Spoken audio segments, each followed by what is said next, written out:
नहाने के बाद खूबसूरत औरत बेडरूम में आई।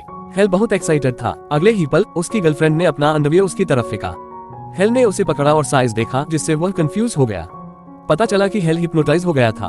उसकी नजर में हर नेक दिल औरत बहुत खूबसूरत लगती थी। जो औरतों को दूसरों को ओवरवेट औरत लगती थी, वह उसे एक सिलेक्टिव देवी लगती थी, लेकिन हेल को बिल्कुल अंदाजा नहीं था। उन्होंने बबल टी का एक ओवरसाइज्ड कप खरीदा। हेल ने बस एक सेकंड के लिए नजरें हटाई और वह पहले से ही खाली था। उनकी बोट डेट और भी सरप्राइजिंग थी। उसकी स्लिम एल दिखने वाली गर्लफ्रेंड ने असल में हेल को बोट से उठा लिया। जब वह पानी में कूदी तो पानी के छींटे डेप्थ चार्ज जैसे थे। डिनर के दौरान कुर्सी उसका वजन नहीं संभाल पा रही थी।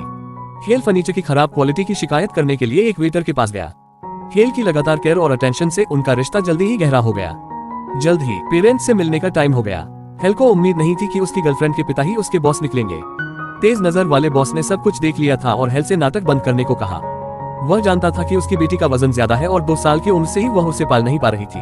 उसे यह साफ था कि हेल रोजमेरी को उसके पैसों के लिए डेट कर रहा था, लेकिन हेल ने गंभीरता से जवाब दिया, ये कहते हुए कि दिखावट किसी इंसान को नहीं बताती, असली सुंदरता अंदर से आती है। डोल की ईमानदारी ने आखिरकार बॉस को खुश कर दिया। अगले ही दिन हेल का प्रमोशन हो गया।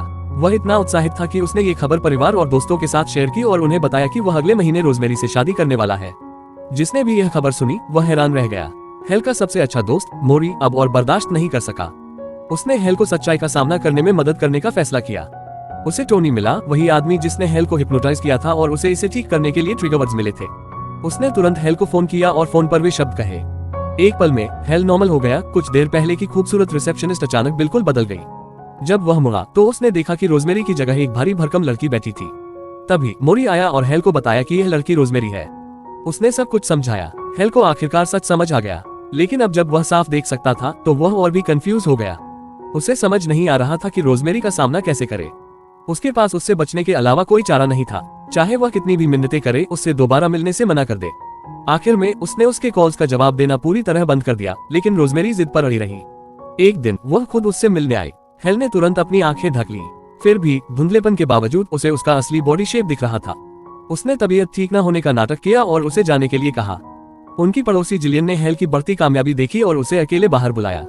उसने उसका हाथ पकड़ लिया। बदकिस्मती से रोजमेरी वहां से गुजरी और उसने ये सीन देख लिया।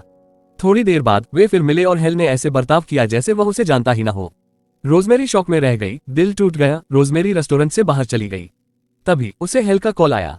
उसने फोन पर उसे बुरा भला कहा और उससे ब्रेकअप कर लिया। अगले दिन हेल को उसके बॉस ने नौकरी से निकाल दिया।